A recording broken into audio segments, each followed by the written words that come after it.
사도 바울이 그러니까 아직 사도가 아니었을 때, 아직 바울이 아니었을 때, 그때는 어떠했습니까? 예수님 믿는 사람들을 박해하고 예수님을 핍박했습니다. 그의 이름이 아직 사울이었을 때 그는 사람들을 더 많이 잡아들이려고 길을 가다가 극적으로 예수님을 만나게 됩니다. 사도행전 9장의 사건인데요. 사울이라고 하는 청년이었습니다. 그 청년이 혈기가 등등해서 누구라도 예수님 믿는 사람이라고 한다면은 잡아들이고자 길을 가던 중에 다메섹에서 예수님을 만나게 됩니다. 사흘 동안 보지도 못하고 먹지도 못하고 마시지도 못했습니다. 왜 그랬을까요? 자신의 삶을 돌아보는 것입니다. 내가 그토록 확신했고 내가 그토록 믿었던 것들이 한순간에 무너지는 것을 경험하는 것입니다. 먹을 수가 없어요. 마실 수도 없어요. 보이지도 않습니다. 모든 것이 무너졌어요. 내가 틀렸구나. 내가 잘못 알고 있었구나. 나는 내가 그렇게 하는 것이 하나님께 잘하는 것이라고 생각했는데 오히려 하나님을 대적하는 것이었구나. 내가 하나님을 몰랐구나. 혹시 우리 성도님들 가운데 바울처럼 예수님을 믿게 되신 분이 계십니까?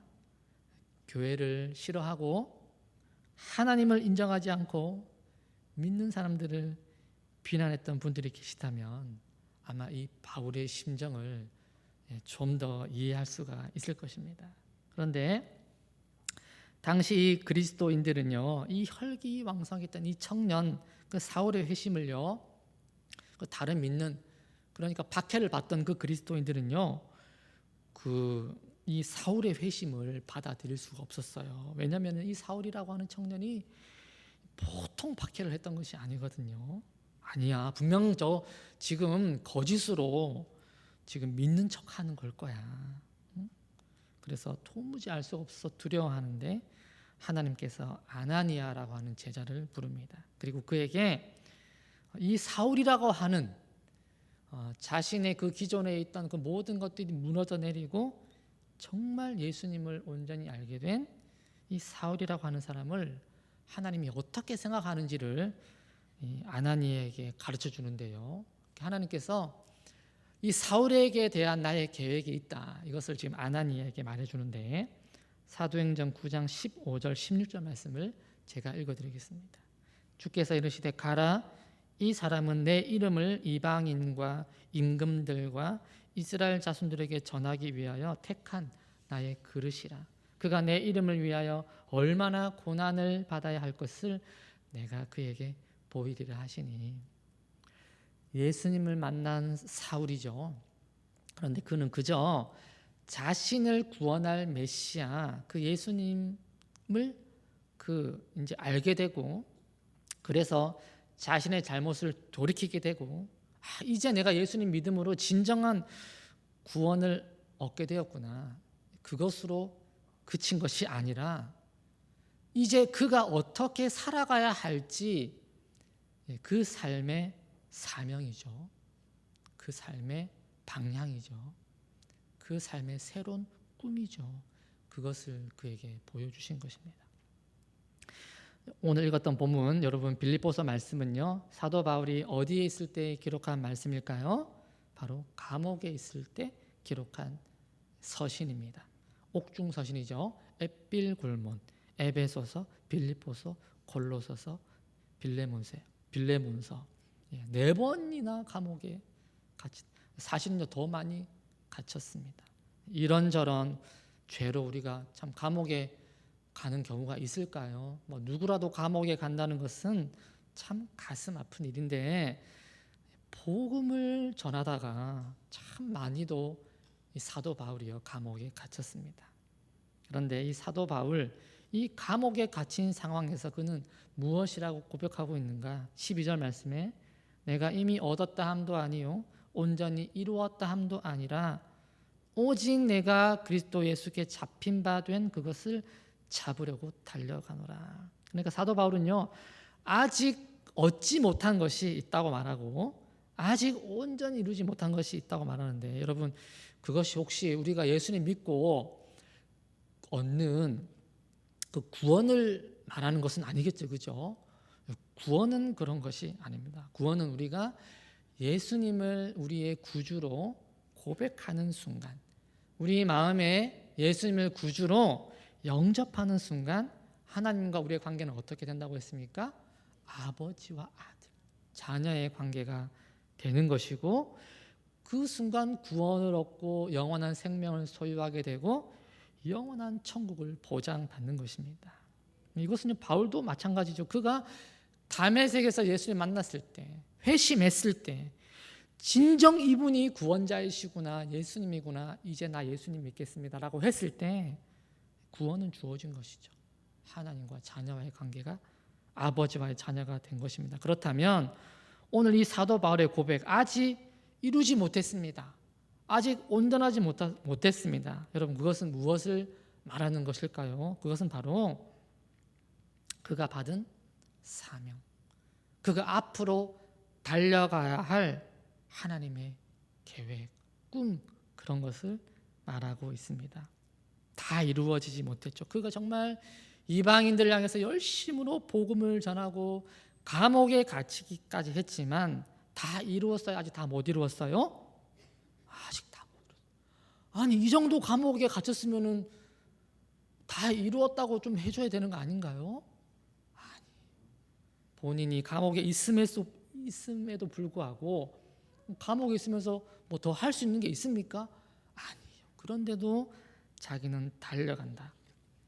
아직 못 이루었다. 그런데 어떻게 해요? 이루고 싶은 것이죠.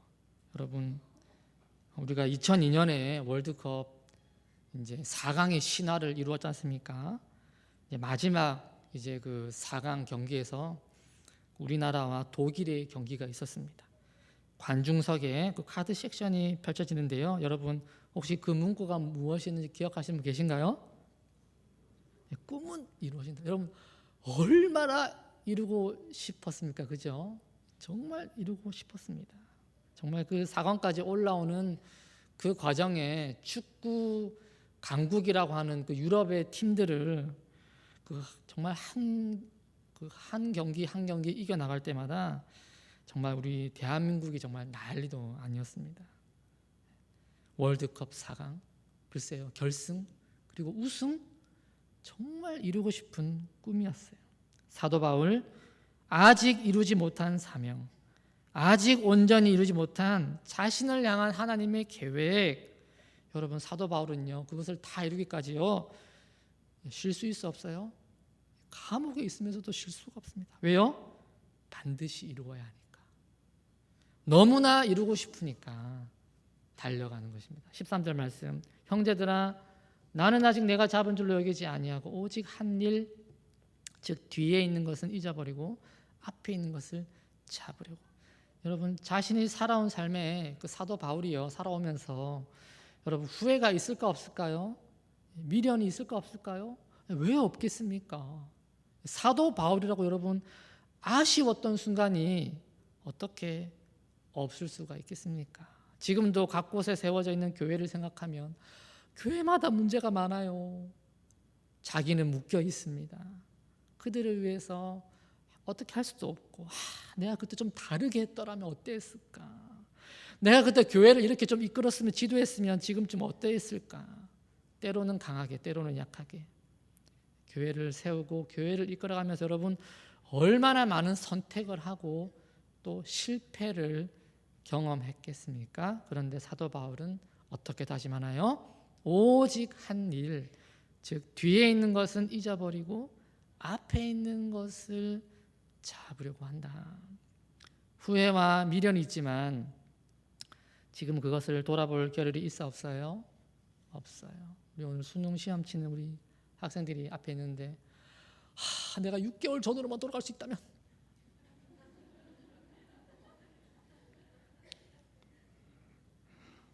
후회할 겨를이 없습니다. 사도 바울은 아직 이루지 못한 것, 사명을 온전히 이루기 위해서 비록 아쉬운 순간들이 있을지라도요, 지금은요 앞을 봐야 된다. 예수님 어떻게 비유하셨습니까? 손에 쟁기를 잡고 뒤를 돌아보는 자는 하나님 나라에 합당하지 않다. 그렇다면 여러분, 사도 바울이 붙잡으려고 하는 것, 그 앞에 있는 그 표대, 그것은 여러분 무엇이었을까요? 우리 이어지는 14절 말씀을요, 우리 같이 한 목소리로 한번 읽어보겠습니다. 14절입니다. 표대를 향하여 그리스도 예수 안에서 하나님이 위에서 부르신 부름의 상을 위하여 달려가노라. 아멘. 하나님이 자기를 불렀을 때, 너는 나의 택한 그릇이야, 내가 너를 이방인의 사도로 불렀어 라고 했을 때, 여러분, 하나님이 그때 이미 뭘 준비했다는 것입니까? 사도 바울을 위해서 상을 하나 준비해놨다. 상. 부르신 부름의 상이다, 그렇게 말하고 있는데요, 여러분 다들 상 좋아하시죠? 상 별로 안 좋아하십니까? 여러분 상 많이 받으셨죠? 상 많이 못 받으셨습니까? 저는 상 매일 받습니다. 무슨 상이죠? 밥상. 열심히 한 사람에게 주어지는 상, 참으로 값지고 귀한 것이 바로 상인데요, 제가 그 밥상 말고도 받은 상이 있습니다. 여러분, 제가 개근상도 받고요, 정근상도 받았습니다. 여러분, 상 주고 벌 주고 어디에서 가장 정확할까요? 군대 가면은요, 잘하잖아요, 상 줍니다. 포상 휴가를 주고요, 못하면 어떻게 해요? 바로 군장 싸가지고 그냥, 야, 연병장, 수박이 엎드려 뻗쳐. 군대 가니까 상을 주더라고요. 제가 포상 휴가도 제가 나왔습니다. 상이 참 좋아요. 성경에 보니까 상이 많이 나오는데요, 예수님은 작은 소자에게 한 작은 일에도 분명한 상이 있을 것이다 말씀하셨고요, 기도하는 자에게는요, 너희가 이미 상을 받았다, 그렇게 말씀하셨습니다. 은밀한 중에 기도하면 하나님 반드시 갚으신다. 너희 보물을 하늘에 쌓아둬라. 베드로는 양떼를 돌보는 선한 목자들에 대해서 영광의 면류관이 예비되어 있었을 것이다 말씀했고요, 사도 바울은 의의 면류관, 야고보서와 요한계시록에는요, 시험을 이긴 자에게 생명의 면류관이 주어진다고 했습니다. 여러분, 사도 바울이요, 상 받았을까요? 못 받았을까요? 여러분, 큰 상 받았을까요? 작은 상 받았을까요? 여러분, 사도 바울은 큰 상, 자기를 부르신 부름의 상을 바라보면서 나의 달려갈 길을 마치고, 여러분 힘들지 않았을까요? 여러분, 바울의 그 고생담을 한번 들어보면은요, 매를 많이 맞았어요, 적게 맞았어요? 매도 맞아본 사람이 맞아본다고? 많이 맞았어. 감옥도 수차례 가고. 여러분, 뭐 돈 준다고 그렇게 하라면 하겠습니까? 그런데 사도 바울은요, 부르신 부름의 상을 바라보면서 때려라, 욕해라, 가둬라, 이겨내는 것입니다. 다음 주 오늘 우리 목사님께서 수능 시험 우리 치는 우리 학생들 위해서 기도해 줄 텐데, 여러분 요즘 우리 학생들 공부할 게 많아요, 적어요? 정말 아마 정말 힘들게 공부했을 거예요, 여러분. 열심히 한 만큼 상이 있을 줄로 믿습니다. 여러분, 어느 분야에서든지요, 그 영광의 순간을 맞이하기 위해서는 얼마나 많은 실패를 경험하는지 모릅니다. 그렇지만 포기하지 않고 좌절하지 않고 그 받을 상을 위해 달려가면은요, 결국 상을 받게 되더라고요. 우리 성도님들도 다 부름의 상을 위해 달려가고 계신 줄로 믿습니다. 그런데 혹시 만약에 요즘에 좀 힘들어가지고 이렇게 좀 쉬고 계셨던 분들 계시다면은, 좀 지체하고 계셨던 분들 계시다면은, 자꾸 이전의 것들이 생각나고 아쉽고 후회돼가지고 좀 뒤를 돌아보시고 계신 분들 계시다면은요, 그런 것들은 하나님께 맡기고 다시 상을 위해 달려갈 수 있는 우리 성도님 되시기를 간절히 바랍니다. 똑같이 신앙생활 하는데 저 사람은 큰 상 받고 나는 작은 상 받으면은요 속상해요, 안 속상해요? 속상하죠. 예수님 잘 믿고 또 신앙생활 착실하게 하는 거 정말 귀합니다. 그런데 사도 바울에게 있어서는요 그것은 시작이었습니다. 예수님 믿고 새 사람 되자, 그래서 이제 뭐예요? 이제 출발이라는 거예요. 출발 어디로요? 마지막 부르심의 그 상이 있는 결승점을 향해서요 달려가는 거예요. 개인의 구원으로부터 부르신 부름의 상을 받기까지 맡겨진 사명을 감당하는 것입니다. 여러분, 만약에 지금 여러분들이 뭔가를 하고 있는 일들이 있는데 과연 이 내가 지금 하고 있는 이 일이 그 하나님 앞에 내가 갔을 때 상이 될 만한 일인가, 여러분 한번 따져보시기 바랍니다. 그래가지고 이거 하나님 앞에 상이 될 만한 일이 아니겠다, 여러분 그러면은 과감하게 그 일은 하지 마시기 바랍니다. 시간이 아깝잖아요, 그죠? 그리고 만약에 이 일이 이건 정말 하나님께 상이 될 만한 일이구나 한다고 하면은요 어떻게 될까요? 더 열심히 하시기를 바랍니다. 16절 말씀, 오직 우리가 어디까지 이르렀든지 그대로 행할 것이라. 부름의 상을 위해 달려가는데 얼만큼 온 것도 중요하고 지금 어디인지도 중요하겠지만 확실한 건 뭐예요? 아직 다 이루어지지 못했다는 겁니다. 아직 온전하지 않다는 것입니다. 그래서 사도 바울은요 감옥에서까지도 그렇게 말하는 거예요. 여러분, 우리는 오죽하겠습니까? 하나님이 위에서 부르신 부름의 상이다. 우리 모두 큰 상 받게 되시기를 바랍니다. 축복합니다. 그러기 위해서는요 이제까지도 잘 달려오셨으니까 앞으로도 잘 달려가시기를 바랍니다. 우리 앞에는 확실히 부르신 부름의 상이 있다. 하나님 옆에 지금 쌓여 있어요. 큰 상이 있는데 우리 성도들 다들 너무 마음씨가 좋아가지고 야, 큰 상 너가 해라. 여러분, 그거는 양보하시면 안 됩니다. 다른 건 양보해도요 하나님 앞에 상 받는 거는 양보하지 마십시오. 우리 교회에서 보면은 우리 권사님들, 집사님들, 또 장로님들 이렇게 보면은요 막 행사하면은요 이렇게 막 물건들 잔뜩 가지고 이렇게 막 들고 가요. 막 물건도 박스도 들고 가고 장식물도 들고 가고 먹을 것도 들고 가고, 여러분 그 옮기는 모습 보면은요 굉장히 부피도 커요. 막 무겁기도 하고요.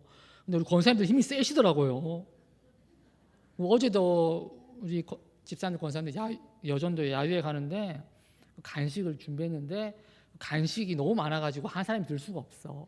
그래서 우리 두 분이서 간식을 들고 간식을 나눠주더라고요. 무엇이 보이느냐? 그 무거운 짐이 있잖아요. 뭐예요? 그게 상이에요. 엄청 무겁게 들고 가잖아요. 그게 뭐예요? 그게 나중에 받을 상. 그럼 지금 좀 무거워도 좀 참을까요? 왜요? 상이 무거우니까. 들어가지고 옮기는데요. 아마 그보다 더 무거운 상을 받으실 거예요. 아멘. 상이 너무 짐이 너무 무겁습니까? 그게 바로 상이다. 십자가가 너무 무겁습니까? 그게 바로 영광이 될 줄로 믿습니다. 주님 앞에서 상 받으리, 아침에 같이 빛나는 마음으로 저 십자가 지고. 여러분, 주님 앞에서 상 받으리. 혹시 여러분 사명의 짐이 좀 요즘 무겁게 느껴집니까? 그러면 확실해요. 뭐가요? 나중에 받을 상이 묵직하구나. 부름의 상을 위하여 달려간다. 아니 뭐 보이지 않지만, 잡히지 않지만 지금 들고 있는 사명의 무게감이 확실히 무겁다 느껴진다면요 확실히 그 상이 무겁구나, 그렇게 믿으시기를 간절히 바랍니다. 그래서 오늘 사도 바울이 감옥에서조차 나는 달려간다 그랬던 것처럼 우리도 우리 앞에 있는 부르신 그 부름의 상이 있다는 것을 믿고 힘차게 달려나갈 수 있는, 다시 달려나갈 수 있는 우리 모두가 다 되시기를 간절히 바랍니다. 함께 기도하시겠습니다. 우리 앞에 상이 있습니다. 우리를 부르신 부름의 상입니다. 얼마만큼 달려왔습니까? 쉽지는 않았습니다. 하지만 아직입니다. 눈앞에 있지만 아직 붙잡지 못했습니다. 마침내 주님 앞에 설 때 주님께서 잘했다 충성된 종아 베푸실 그 상을 바라보면서 고난이 있어도 역경이 있어도 부르심의 큰 상을 모두 얻는 저희들 되게 하여 주시옵소서. 예수님의 이름으로 기도드리옵나이다. 아멘.